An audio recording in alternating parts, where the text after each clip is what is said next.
والصلاة والسلام على حبيبه سيد الأنبياء وأشرف المرسلين وعلى آله الطيبين الطاهرين وأصحابه الأكرمين الأفضلين وعلى من أحبهم وتبعهم بإحسان أجمعين إلى يوم الدين. أما بعد فأعوذ بالله من الشيطان الرجيم. بسم الله الرحمن الرحيم.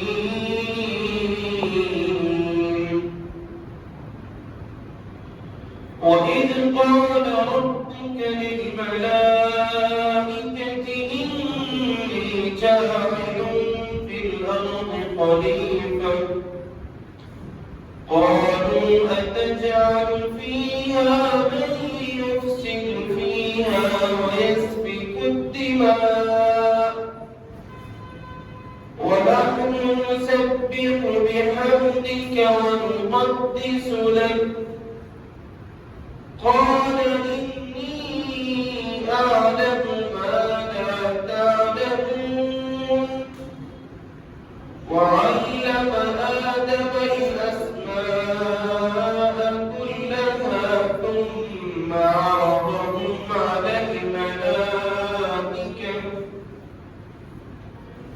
ثم عرضهم على الملائكة فقال أنبئوني بأسماء هؤلاء إن كنتم صادقين. قالوا سبحانك لا علم لنا إلا ما علمتنا إنك أنت العليم الحكيم. قال يا آدم أنبئهم بأسمائهم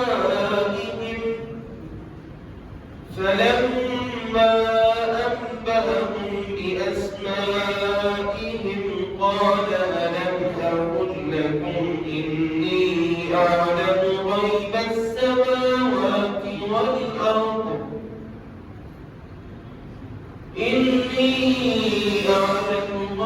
السماوات والأرض وأعلم ما تبدون وما كنتم تكتمون. صدق الله العظيم. وقال تعالى في شأن حبيبه الكريم الرؤوف الرحيم إن الله وملائكته يصلون على النبي يا أيها الذين آمنوا صلوا عليه وسلموا تسليما. اللهم صل على سيدنا محمد وعلى آله وصحبه أفضل صلواتك وعدد معلوماتك وبارك وسلم. بزرگان محترم مکرم حاضرین و سامعین، سورہ بقرہ کا 14واں رکوع یہاں سے شروع ہو رہا ہے۔ اس رکوع کے اندر اللہ سبحانہ و تعالی حضرت آدم علیہ السلام کی تخلیق اور پیدائش کا ذکر فرماتا ہے، اور اللہ تعالیٰ آدم علیہ السلام کو زمین میں اپنا خلیفہ بنانے کا فرشتوں کے سامنے ذکر فرماتا ہے۔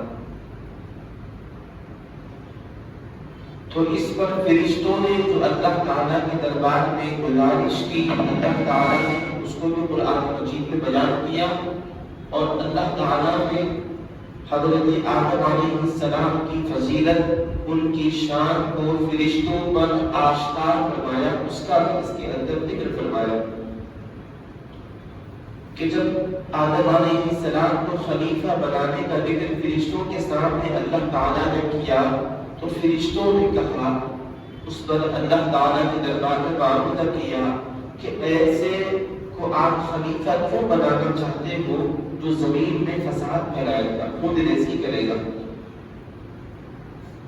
حاضرین محترم، اللہ تعالیٰ نے فرمایا کہ جو کچھ میں جانتا ہوں وہ تم نہیں جانتے، اس کے اندر جو حکمتیں ہیں وہ تم پر ظاہر نہیں ہے، میرے پیش نظر حکمتیں ہیں، میں کیوں بنانے والا خلیفہ، اور کیا حکمتیں ہیں یہ تم کو نہیں معلوم۔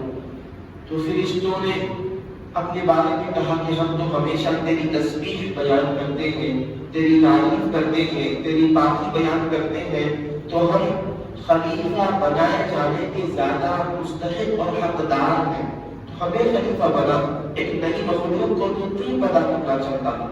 الغرض فرشتوں نے جو کچھ اللہ تعالیٰ کے دربار میں عرض کیا خلیفہ بنائے جانے کے اعلان کو سن کر اللہ تعالیٰ نے وہ تمام چیزیں ان آیتوں میں بیان فرمائی ہے، اور حضرت آدم علیہ السلام کے خلیفہ بنائے جانے پر جو انہوں نے عرض کیا تو اب اللہ تعالیٰ حضرت آدم علیہ السلام کی فضیلت کو ان پر ظاہر کرنا چاہا، تو حضرت آدم علیہ السلام کے مقام و مرتبے کو بتایا۔ تو جب حضرت آدم علیہ السلام کا مقام و مرتبہ ان پر آشکار ہو گیا تو وہ آپ کی شان و عظمت کو سن کر دنگ رہ گئے اور آپ کی فضیلت کو انہوں نے مان دیا۔ اب حضرت محترم پہلی آیت مبارکہ میں اللہ تعالیٰ کا ارشاد، یہ میں نے خلاصہ عرض کیا آپ کی خدمت میں، اللہ سبحانہ و تعالیٰ کا ارشاد ہے، اور یہاں یہ بات بھی ذہن میں رہے کہ فرشتوں نے جو عرض کیا وہ اعتراض کے طور پر عرض نہیں کیا کہ اللہ کی بات پر فرشتوں کا اعتراض ہے۔ فرشتے تو اللہ کی ایک مخلوق ہے، وہ مخلوق ہو کر، اور وہ بھی پاکیزہ مخلوق ہے، فرما بردار مخلوق ہے، وہ ایک مخلوق ہو کر اپنے خالق کے حکم پر کیسے اعتراض کر سکتے ہیں؟ فرشتوں نے گزارش کی، معروضہ کیا، تو یہاں پر یہ بات ہم کو ذہن نشین اور پیش نظر رکھنا ہے۔ اب حاضرین محترم آیات مبارکہ اور ان کا ترجمہ سماعت فرمائیے۔ وَإِذْ قَالَ رَبُّكَ لِلْمَلَائِكَةِ إِنِّي جَاعِلٌ فِي الْأَرْضِ خَلِيفَةً، اور یاد کریے اس وقت کو جب کہ آپ کے رب نے فرمایا فرشتوں سے، اور اس وقت کو یاد کیجئے جب کہ آپ کے رب نے فرشتوں سے فرمایا کہ میں زمین میں ایک اپنا خلیفہ بنانے والا ہوں۔ یہ سن کر فرشتوں نے اللہ تعالیٰ کے دربار میں عرض کیا، أَتَجْعَلُ فِيهَا مَن يُفْسِدُ فِيهَا وَيَسْفِكُ الدِّمَاءَ، اے اللہ کیا تو زمین میں ایسی ہستی کو اپنا خلیفہ بنانا چاہتا ہے جو زمین میں فساد پھیلائے اور خون ریزی کرے؟ اور انہوں نے کہا وَنَحْنُ نُسَبِّحُ بِحَمْدِكَ وَنُقَدِّسُ لَكَ، اور ہم تیری تعریف کے ساتھ تیری پاکی بیان کرتے ہیں، تیری تسبیح بیان کرتے ہیں اور تیری پاکی بیان کرتے ہیں۔ تو اللہ تعالیٰ نے جب ان کے اس معروضے کو سنا تو فرمایا انی اعلم ما لا تعلمون، بے شک جو میں جانتا ہوں وہ تم نہیں جانتے۔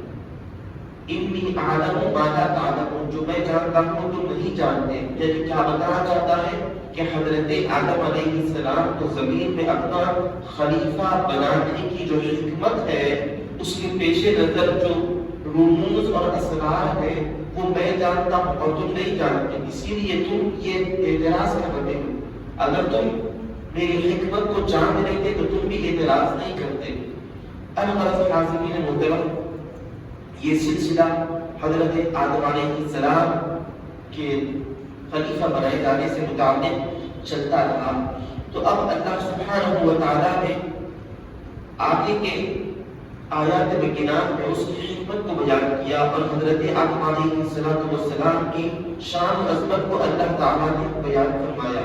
تو دیکھیے آگے اللہ تعالیٰ فرماتا ہے وَعَلَّمَ آدَمَ الْأَسْمَاءَ كُلَّهَا ثُمَّ عَرَضَهُمْ عَلَى الْمَلَائِكَةِ، اور اللہ تعالیٰ نے آدم علیہ السلام کو چیزوں کے نام سکھائے. تمام چیزوں کے نام اللہ تعالیٰ نے آدم علیہ السلام کو سکھا دیے اور ان کی حقیقتوں کو بھی بیان کر دیا اور کون سی چیز کے کیا فائدے ہیں، کیا خصوصیات ہیں. یہ تمام چیزیں اللہ تعالیٰ نے آدم علیہ السلام کو سکھا دی.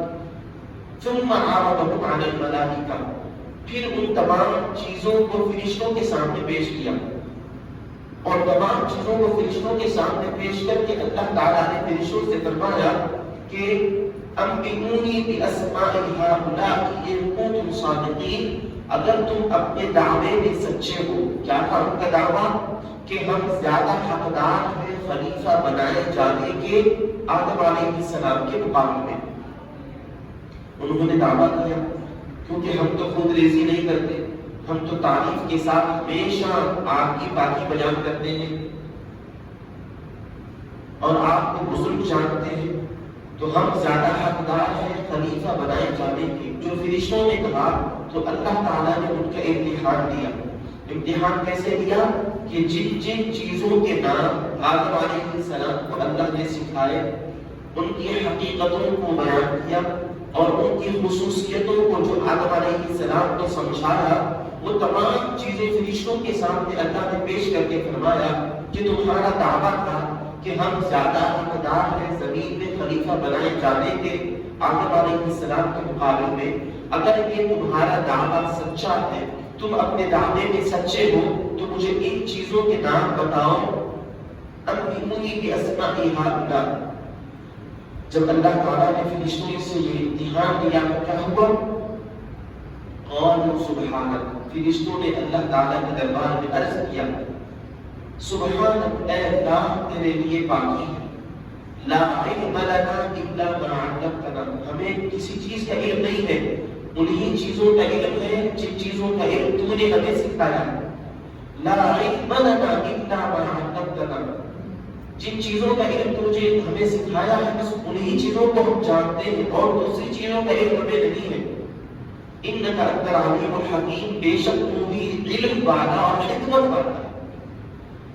حاضرین محترم، جب یہ فرشتوں نے اللہ تعالیٰ کے دربار میں عرض کیا، اللہ تعالیٰ نے آگے ارشاد فرمایا. اب یہاں پر آپ غور فرمائیں گے فرشتے کیسی فرما بردار مخلوق ہے کہ اللہ تعالیٰ نے ان سے امتحان لیا تو انہوں نے سرکشی میں یہ نہیں کہا کہ اے اللہ تو نے ہم کو جن چیزوں کے نام سکھائے انہی چیزوں کے بارے میں پوچھنا تھا، جن کے بارے میں نہیں سکھایا ان کے بارے میں کیوں پوچھا. یہ نہیں کہا فرشتوں نے. وہ سرکشی والی مخلوق نہیں ہے، وہ اللہ کی فرما بردار مخلوق ہے. اللہ کی فرما برداری سے ایک قدم بھی وہ آگے پیچھے نہیں کرتے اور نافرمانی کے لیے ایک قدم بھی آگے نہیں چلتے. فرما بردار مخلوق ہے، ہمیشہ ہمیشہ اللہ کی پاکی بیان کرتے ہیں، اس کی بزرگی بیان کرتے ہیں، اللہ تعالیٰ کی تعریف بیان کرتے ہیں. کھڑے کھڑے اٹھے بیٹھے ہر لمحہ فرشتوں کا کام ہی یہی ہے کہ اللہ تعالیٰ کی پاکی بیان کرنا، تعریف کرنا، بزرگی بیان کرنا. ان کی زبان ہمیشہ اللہ کے ذکر میں مخلوق اور مصروف رہتی، وہ ان کی زبان ہمیشہ اللہ تعالیٰ کے ذکر سے تر بتر رہتی ہے. تو اب غرض حاضرین محترم، جب یہ معاملہ ہوا کہ انہوں نے عرض کیا کہ اے اللہ ہم تو بس انہی چیزوں کو جانتے ہیں جن چیزوں کا تو نے ہمیں علم دیا، تو یہ علم والا ہے، حکمت والا ہے. جب فرشتوں نے اللہ تعالیٰ کے دربار میں یہ عرض کیا اور اپنی کم علمی کا اعتراف کیا تو اللہ تعالیٰ نے آگے کیا کیا؟ حضرت آدم علیہ السلام سے فرمایا قال یا آدم، آدم علیہ السلام سے اللہ تعالیٰ نے فرمایا انبئہم باسمائہم، ان چیزوں کے نام تم انہیں بتاؤ، سکھاؤ جو میں نے ان سے پوچھے تو انہوں نے کہا کہ ہم نہیں جانتے. قال یا آدم انبئہم باسمائہم، چیزوں کے نام تم فرشتوں کو سکھاؤ. حاضرین محترم، اب یہاں پر غور فرمائیے، اللہ تعالیٰ آدم علیہ السلام کو خلیفہ بنانا چاہا تو فرشتوں نے گزارش کی کہ ہمیں خلیفہ بنایا جائے، ہم اس کے زیادہ حقدار ہیں، کیونکہ ایسے ہستی کو تو خلیفہ کیوں بنانا چاہتا ہے جو زمین میں خون ریزی کریں گے، فساد مچائیں گے. تو حاضرین محترم، جس کے خلیفہ بنائے جانے پر فرشتوں کے ذہن میں خیال آیا، اللہ تعالیٰ انہی کی برتری کو فرشتوں کے سامنے ظاہر کرنا چاہا تو ان کو فرشتوں کا استاد بنا دیا۔ آپ غور فرمائیے اللہ تعالیٰ نے کیا کیا یہاں پر، اللہ کی حکمت کو دیکھیے کہ جس کے خلیفہ بنائے جانے کے بارے میں فرشتوں کو خیال آیا، ان کو اللہ نے علم دیا اور فرشتوں کا استاد ان کو بنا دیا۔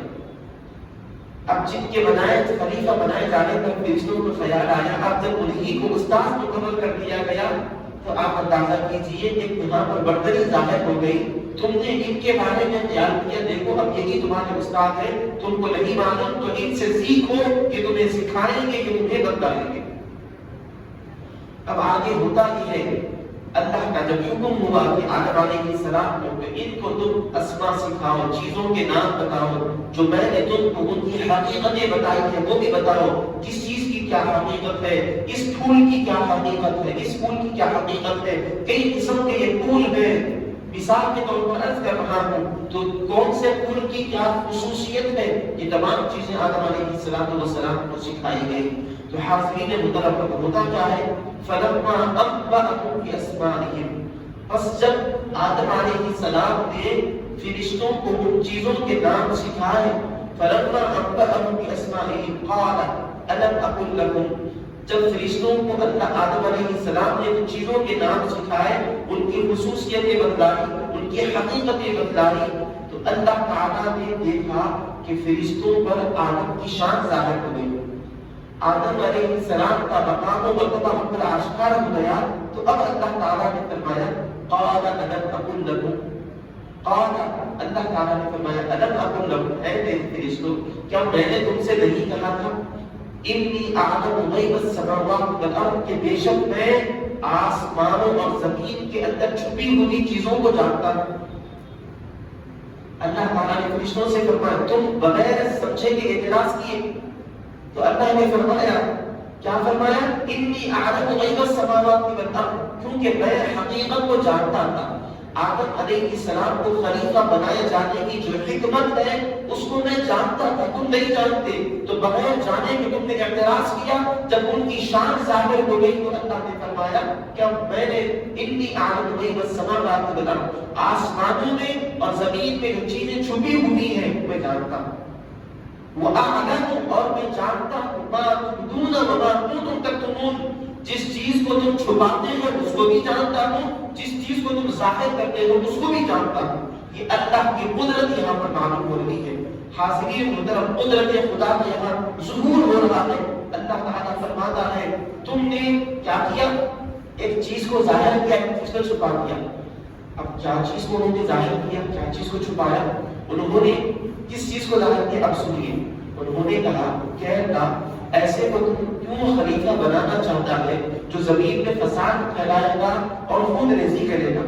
تو انہوں نے اس چیز کو تو بیان کر دیا اور چھپایا کس چیز کو، اس کو بیان کر کے دل میں چھپا دیا۔ کیا چھپائے، جب کوئی شخص زمین میں فساد پھیلائے گا، خود ریزی کرے گا، تو اس کے مقابل میں تو خلیفہ بنائے جانے کے ہم زیادہ مستحق ہیں، تو اپنے بارے میں خلیفہ بننے کا جو استحقاق ان کے ذہن میں تھا اس کو انہوں نے چھپا دیا، اللہ کے سامنے بیان نہیں کیا۔ اللہ تعالیٰ فرماتا ہے تمہاری چھپی ہوئی چیزوں کو بھی جانتا ہوں، ظاہر چیزوں کو بھی جانتا ہوں۔ حاضرین محترم، اب یہاں پر میں ایک بات عرض کرتا ہوں، فرشتوں کو کیسے معلوم ہوا کہ انسان زمین میں خون ریزی کریں گے، فساد پھیلائیں گے، کیسے معلوم ہوا فرشتوں کو؟ تو اب یہاں پر بیان کیا جاتا ہے کہ اللہ تعالیٰ نے فرمایا کہ میں اپنا خلیفہ اور حاکم زمین میں بنانا چاہتا ہوں۔ تو فرشتوں نے غور کیا خلیفہ اور حاکم کی ضرورت اس وقت ہوتی ہے جب کہ زمین میں ظلم و زیادتی ہو، جب کہ زمین میں خون ریزی ہو، تو ظلم ہو، زیادتی ہے، خون ریزی ہے، تو عدل کرنے کے لیے، انصاف کرنے کے لیے حاکم کی ضرورت ہوتی ہے۔ تو اللہ تعالیٰ جب آدم علیہ السلام کو اپنا خلیفہ اور حاکم بنانے کا فیصلہ کیا تو اس کا مطلب یہ ہے کہ زمین میں کوئی خود ریزی کرے گا، زمین میں کوئی فساد پھیلائے گا، خود ریزی کرے گا، تو انصاف کرنے والے کی ضرورت ہوگی۔ جہاں پہلے سے انصاف ہو، جہاں پہلے سے عدل ہو، تو وہاں پر عدل کرنے والے کی ضرورت نہیں ہے۔ جہاں ناانصافی ہو، جہاں پر ظلم ہو، جہاں پر دغابازی ہو، جہاں پر زیادتی ہو، جہاں پر ایک دوسرے کے حقوق کو دبا دیا جاتا ہو، جہاں پر حقوق کو چھپا دیا جاتا ہو، وہاں پر حاکم کی ضرورت ہوتی ہے۔ تو فرشتوں نے خلیفہ بنائے جانے کے بارے میں جو یہ سمجھا، اس کی وجہ یہ بھائی ایک چھپی ہوئی چیز تھی، فرشتے پہلے سے اس کے بارے میں عرض کر رہے ہیں۔ ایک جواب تو اس کا یہ ہے۔ دوسرا جواب یہ ہے کہ جب فرشتوں کو غیب کا علم ہے، جب فرشتوں کو غیب کا علم ہے کہ خون ریزی اور فساد کب پھیلائے گا، وہ تو بعد میں ہونے والی چیز ہے۔ حضرت آدم علیہ السلام کو اللہ نے پیدا کیا، ان کی اولاد ہوئی، اولاد کے بعد میں زمین میں فساد پھیلائی، اور اولاد دو قسم کی ہے، ایک فرما بردار اولاد ہے، نافرمان اولاد۔ جو اولاد نافرمانی کی طرف ہے، جیسا کہ حابیل اور قابیل کا قصہ قرآن مجید میں بیان کیا گیا۔ حابیل اور قابیل کے دونوں بھائی ہیں، آدم علیہ السلام کے بیٹے ہیں۔ ایک نے اپنے بھائی کا قتل کر دیا، اور اپنے بھائی کا کیوں قتل کیا، اس کی وجہ یہ ہے کہ دونوں نے اللہ کے دربار میں قربانی پیش کی۔ تو ایک کی قربانی قبول ہو گئی، دوسرے کی قربانی رد ہو گئی۔ اور قربانی قبول کیسے ہوتی تھی؟ جیسا کہ آج ہم قربانی جانور ذبح کرتے ہیں، تو پہلے قربانی قبول ہونے کا طریقہ کیا تھا؟ ایک بھائی جن کے پاس بکریاں تھیں، جو بکریاں چرایا کرتے تھے، دوسرے بھائی کھیتی باڑی کیا کرتے تھے، تو دونوں نے کیا کیا؟ جو بکریاں چراتے تھے وہ اپنی بکری کی قربانی کیے، اور جو کھیتی باڑی کرتے تھے وہ اناج اور غلہ جو زمین سے نکلا اس کی قربانی کیے۔ تو جس کی قربانی قبول ہو گئی، آگ آ کر اس کو جلا دیتی تھی، اس کو لے جاتا تھا آگ آ کر۔ تو جس کے ساتھ میں معاملہ ہوا، سمجھو کہ اس کی قربانی قبول ہو گئی، اور ایک بھائی کے لیے آگ نے آ کر اس کو جلا دیا، لے گیا، اور دوسرے بھائی کی چیز جیسے کی ویسی رہی۔ تو جب یہ معاملہ ہوا تو حابیل اور قابیل میں ایک دوسرے سے حسد پیدا ہو گیا کہ ایک کی قربانی قبول ہوگی اور میری قربانی قبول نہیں ہوگی۔ تو جس کی قربانی قبول نہیں ہوگی اس کو حسد آ گیا اپنے بھائی کے تعلق سے۔ اس نے کہا کہ لَأَقْتُلَنَّكَ، میں ضرور تجھے قتل کر دوں گا، تجھے مار دوں گا۔ آدم علیہ السلام نے بہت کچھ سمجھایا، بہت کچھ سمجھایا آدم علیہ السلام۔ اور آدم علیہ السلام اس وقت ملک شام کے سفر پر گئے ہوئے تھے، جیسا کہ بیان کیا جاتا ہے۔ لیکن حاضرین محترم ایک جنون سا سوال ہو گیا تھا۔ الغرض حاضرین محترم، اس کے پیچھے بھی اور حکمت ہے۔ وہ کیا حکمت ہے کہ اس وقت طریقہ کیا تھا کہ ذکی بہن سے رشتہ آج بھی ناجائز ہے، لیکن اس وقت کیا تھا؟ ابھی دنیا میں انسان آدمیوں کا زیادہ وجود نہیں تھا۔ تو ہوتا یہ تھا کہ حضرت آدم علیہ السلام کو جب بچے پیدا ہوتے تو ایک بیٹا پیدا ہوتا، بیٹی پیدا ہوتی، جڑوا پیدا ہوتے، ایک بیٹا اور بیٹی۔ اب نکاح کے لیے کیا طریقہ بتایا گیا کہ جب ایک مرتبہ بیٹا اور بیٹی پیدا ہوئے اور دوبارہ بھی بیٹا بیٹی پیدا ہوئے، تو جو ساتھ میں جڑوا بھائی بہن پیدا ہوئے ان کا نکاح جائز نہیں تھا۔ اب نکاح کے لیے کیا طریقہ اختیار کیا گیا؟ جو جڑوا بھائی بہن پیدا ہوئے ان میں سے جڑوا جو بھائی ہیں ان کا نکاح بعد میں جو جڑوا بہن پیدا ہوگی اس کے ساتھ ہوتا تھا، اور بعد میں جو جڑوا بھائی بہن پیدا ہوئے ان میں سے جو بھائی ہیں ان کا نکاح پہلی والی جڑوا بھائی کی بہن سے ہوا کرتا تھا۔ تو یہ طریقہ بتایا گیا۔ تو اب ہوا کیا؟ حابیل اور قابیل کے سلسلے میں ان دونوں میں سے ایک کے ساتھ جو بہن پیدا ہوئی وہ اتنی خوبصورت نہیں تھی، جن کے ساتھ بہن پیدا ہوئی وہ ایک خوبصورت تھی اور اس کے ساتھ وہ نکاح جائز نہیں ہے، اور بعد والے بھائی کے ساتھ جو بہن پیدا ہوئی وہ خوبصورت نہیں تھی۔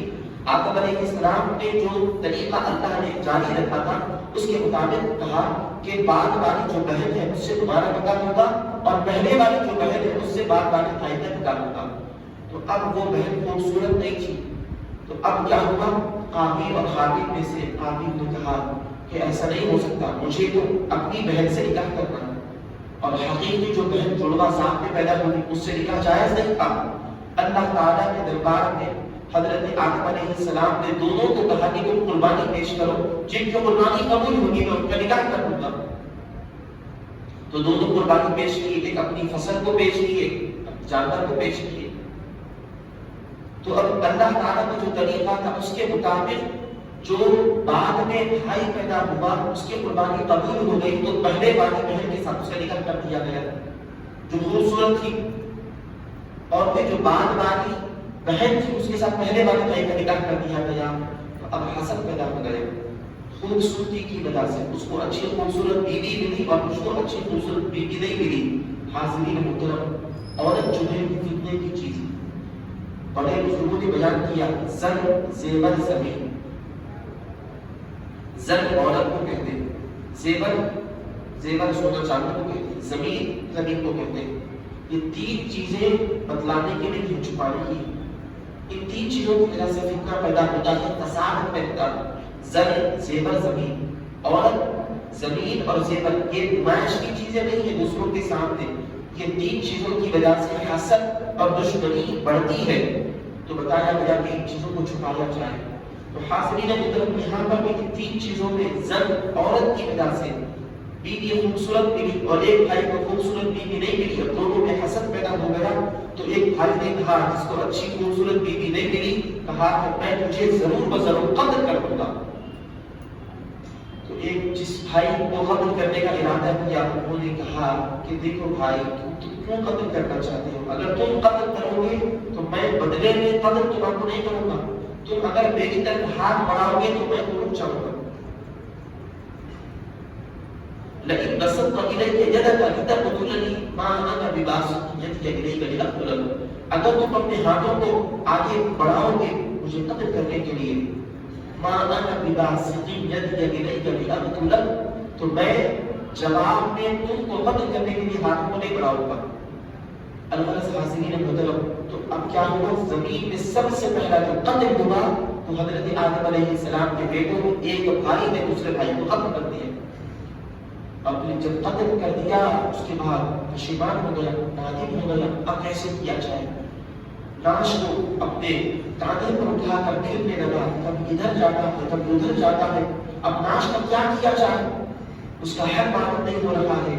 اللہ تعالیٰ نے غلام بھیجا جس کا ذکر 6واں پارہ سورہ مائدہ میں اللہ نے کیا، فبعث اللہ غلاما یبحث فی الارض، ایک کبے کو اللہ نے بھیجا، ان میں سے ایک کبا مر گیا تو دیگر کبوں نے زمین کو کھودا تاکہ وہ دکھائے کہ کیسے دفن کیا جاتا، کیف یبعث اداخی، کہ جان کو انسانی جسم کو زمین میں کیسے چھپایا جاتا ہے وہ سکھائے بتائے۔ تو حاضرین محترم، یہاں پر قتل کرنے کے بعد اتنا عاجز آ گیا کہ اب کیا کریں گے بھی معلوم نہیں ہو رہا۔ آدم علیہ السلام کا خوف بھی ہے، والد بزرگوار کو معلوم ہوگا، ناراض ہو جائیں گے، حضرت کے آنے سے پہلے اب چھپانے کے لیے تلاش کر رہا ہے لیکن کوئی تدبیر سمجھ میں نہیں آتی۔ اللہ نے کبے کو بھیجا، ایک اللہ تعالیٰ نے جانور کے ذریعے سے، پرندے کے ذریعے سے سکھایا کہ زمین میں کیسے دفن کیا جاتا ہے انسانی جان کو جب کہ وہ مردہ ہو جائے۔ الغرض اس کبے نے کھودا زمین کو اپنی چونچ سے منجوں سے اور پھر اس کے اندر اپنے مردہ کبے کو دفن کیا، یہ دیکھ کر دفن کیا گیا۔ الغرض حاضرین محترم، تو یہ زمین میں فساد پھیلائی تو بعد میں ہونے والی چیز تھی، فرشتوں کو کیسے معلوم ہوئی؟ تو ایک جواب کو میں نے عرض کیا کہ حاکم اور خلیفہ کی ضرورت وہاں ہوتی ہے جہاں پر خون ریزی ہو، جہاں پر ناانصافی ہو، جہاں پر حق تلفی اور ظلم و زیادتی ہو۔ تو جب اللہ نے خلیفہ بنانے کا، حاکم بنانے کا فیصلہ کیا تو فرشتوں نے غور کیا کہ اس کی وجہ کیا ہے۔ اس کا مطلب یہ ہے کہ زمین میں خون ریزی ہونے والی ہے، فساد پھیلنے والا ہے، تو اللہ تعالیٰ خون ریزی اور فساد کو روکنے کے لیے اپنا خلیفہ بنانا چاہتا ہے۔ تو حاضرین محترم، غیب کی چیز ہے، تو جب غیب کی چیز فرشتوں کو معلوم ہے تو آپ اس سے اندازہ کیجئے حبیب پاک علیہ السلام جو اللہ کے نبی اور رسول ہیں، تمام نبیوں کے سردار ہیں، رسولوں کے سردار ہیں، وہ فرشتوں سے کیا بلکہ پوری دنیا میں اللہ کے بعد سب سے افضل و اعلیٰ ہے۔ تو جو ذات فرشتوں سے افضل ہے ان کے بارے میں اگر علم غیب کا عقیدہ رکھا جائے تو وہ خراب کیسے ہوگا بتائیے آپ۔ فرشتے یہ افضل نہیں ہے سرکار سے، مفضول مخلوق ہے، تو مفضول سرکار سے فضیلت پہ کم ہے، تو جب جو فضیلت پہ کم ہے ان کو غیب کا علم ہے، تو جو فضیلت پہ ارفع و اعلیٰ ہے ان کو غیب کا علم کیسے نہیں ہوگا؟ آپ اس سے اندازہ فرمائیے، غور کیجیے، تو ہر شخص یہاں پر اپنے عقل سے سمجھ سکتا ہے جب فرشتے فضیلت میں سرکار سے بہت کم ہے وہ غیب کو جانتے ہیں، جو سرکار فضیلت میں فرشتوں سے تو کیا تمام نبیوں اور رسولوں سے سب سے افضل ہے، وہ غیب کو کیسے نہیں جانیں گے؟ حاضرین محترم، سرکار کے بھی علم غیب کی شان معلوم ہوتی ہے کہ مصطفیٰ غیب کو جانتے ہیں۔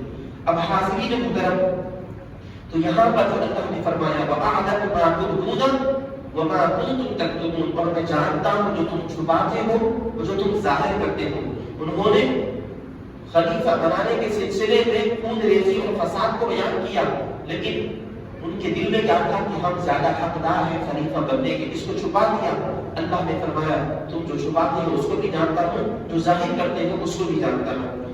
حاضرین محترم، جب یہاں پر شان و عظمت حضرت آدم علیہ السلام کی معلوم ہو گئی، آدم علیہ السلام نے فرشتوں کو ان تمام چیزوں کا علم دیا، اس کی حکمتوں کو بیان کیا، حقیقتوں کو بیان کیا، خصوصیتوں کو بیان کیا، تو فرشتے یہ سب سن کر دنگ رہ گئے۔ اللہ اکبر، ہم کس ہستی کے بارے میں خیال کر رہے تھے، ان کی تو یہ شان ہے، یہ علم رکھتے ہیں وہ کہ ان سے ہم کو درس اور سبق مل رہا ہے۔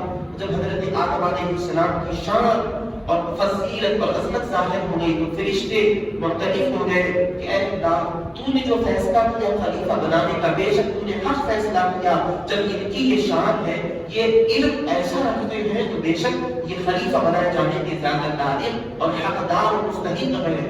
حاضرین محترم، اب یہاں غور فرمائیے، کسی بھی شخص کی فضیلت کیسے معلوم ہوتی ہے؟ اس کے علم سے معلوم ہوتی ہے۔ فضیلت کیسے معلوم ہوتی ہے؟ علم سے معلوم ہوتی ہے۔ علم ہے کہ انسان کو بلند کر دیتا ہے مقاموں پر۔ تو حضرت آدم علیہ السلام کے پاس جو علم تھا، اس علم نے فرشتوں پر آدم علیہ السلام کی فضیلت کو ظاہر کر دیا۔ حالانکہ آدم علیہ السلام بعد میں پیدا کیے گئے، فرشتے پیدائش کے پہلے ہیں، لیکن بعد میں آنے کے باوجود پہلوں سے کیسے فضیلت والے بن گئے؟ علم ہے، علم نے آدم علیہ السلام کی فضیلت کو بیان کیا اور آدم علیہ السلام کو فرشتوں پر فوقیت عطا کی۔ جب حضرت آدم علیہ السلام کی فضیلت ظاہر ہو گئی تو اللہ تعالیٰ نے فرشتوں سے فرمایا وَإِذْ قُلْنَا لِلْمَلَائِكَةِ اسْجُدُوا لِآدَمَ فَسَجَدُوا إِلَّا إِبْلِيسَ وَإِذْ قُلْنَا لِلْمَلَائِكَةِ، اور ہم نے فرشتوں سے کہا، کیا کہا؟ اللہ تعالیٰ فرما رہا، ہم نے فرشتوں سے کہا اسجدوا لآدم، کہ آدم کو سجدہ کرو، آدم کو سجدہ تعظیمی بچا لاؤ، سجدہ کرو آدم کو۔ تو کیا ہوا؟ تمام کے تمام فرشتوں نے سجدہ کیا۔ تو حاضرین محترم، جب علمی شان ظاہر ہو گئی تو اب سجدہ کرو آدم کو۔ جب علم کا معلوم ہو گیا تو ریسپیکٹ کرنا چاہیے، احترام کرنا چاہیے۔ تو الغرض اب یہاں سے ایک اور تفصیل ہے، انشاءاللہ اس کو اگلے درس میں بیان کیا جائے گا۔ اللہ تعالیٰ ہم کو قرآن مجید کے احکامات پر عمل کرنے کی توفیق عطا فرمائے، تلاوت قرآن مجید کا ہمیشہ حضور نصیب فرما۔ اے اللہ، ہمارے جمع ہونے کو اپنے دربار میں قبول و منظور فرما۔ اے اللہ، جو یہاں پر جمع ہوئے ہیں، جن کے دل میں جو جائز مقاصد ہیں، ان کے مقاصد کو قبول و منظور فرما اور ان کے مقاصد کو پورا فرما۔ اے مالک و مولا، ہمیں ایمان کی زندگی، ایمان کی موت نصیب فرما۔ جب تک ہم دنیا میں رہیں ایمان پر رہیں، وقت یقین ایمان پر خاتمہ ہو، آنکھوں میں حبیب پاک علیہ السلام کا جلوہ ہو، زبان پر کلمہ طیبہ ہو، اس حالت میں ہم دنیا سے رخصت ہو، سے کرم فرما۔ اے اللہ، ہمارے ملک میں، ہمارے شہر میں، ہماری ریاست میں امن و سلامتی کو قائم فرما۔ اے اللہ، پوری دنیا سے کورونا وائرس اور قومی کورونا کا خاتمہ فرما۔ آسمان سے اترنے والی بلاؤں سے ہماری حفاظت فرما، زمین سے اترنے والے فتنوں سے ہماری حفاظت فرما۔ اے اللہ، ہمیں حج بیت اللہ اور زیارت روضہ حبیب پاک علیہ السلام کی سعادت سے سرفراز فرما۔ اے مالک و مولا، تو نے ہمیں رجب کا مہینہ عطا فرمایا، تیرے حبیب دعا فرمایا کرتے تھے جب رجب کا مہینہ آتا، اللہم بارک لنا فی رجب و شعبان وبلغنا رمضان۔ اے اللہ، اس دعا کے صدقے میں ہمیں بھی رجب اور شعبان کا مہینہ عطا فرما اور ہمیں ماہ رمضان تک پہنچا دے۔ اے اللہ، ہمیں رمضان کے لیے پہلے سے خوب اہتمام کرنے کی توفیق نصیب فرما۔ ماہ رجب اور ماہ شعبان کی برکتوں سے ہماری جھولیوں کو بھر دے۔ اے مالک و مولا، ہمیں اپنے فرمانبردار بندوں میں شامل فرما دے۔ اے اللہ، ہمیں اسلام پر استقامت کے ساتھ چلتے رہنے کی توفیق نصیب فرما۔ پوری دنیا میں اسلام کا بول بالا فرما۔ اے اللہ، مکہ مکرمہ مدینہ طیبہ کے دروازے کو ہمارے لیے کھول دے۔ ہم تیرے دربار میں، تیرے حبیب کے دربار میں حاضر ہو جائیں، ہمیں ایسی سعادت نصیب فرما۔ وصلی اللہ تعالی علی خیر خلقہ سیدنا محمد وعلی آلہ وصحبہ اجمعین برحمتک یا ارحم الراحمین والحمد للہ رب العالمین۔